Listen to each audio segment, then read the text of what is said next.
ஒரு நாம ஜெபம் செய்ய செய்ய அது ஞானியாக இருக்க வேண்டும்.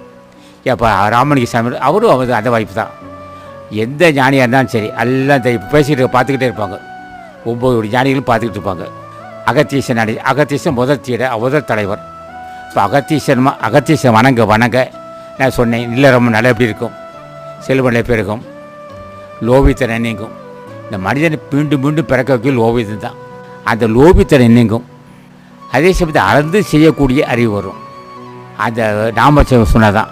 அப்போ உடல் மாசு நீங்கும், உயிர் மாசு நீங்கும், மன மாசு தாய்மை குணம் வரும். ஓம் அகத்தீசா என்றால் தாய்மை குணம் வரும். பழி உங்க நடிச்சிருக்காது. எல்லோரும் அனுசரித்து போகக்கூடிய பருப்பு வரும். ஆக அகத்தீச நாம சொல்ல சொல்ல உங்களுக்கு அனைத்தும் கைகூடும், ஞானம் கைகூடும். அப்போ நாங்கள் சொல்கிறோம், இவர் வணங்கு, இப்போ அகத்தீசரை வணங்கு, திருமலை தேவனை வணங்குன்னு சொல்கிறோம். 15 முனிவாய் சொல்லுவோம். ஆக ஒரே நாமத்தை 9 கோடி சக்தி பெறலாம்.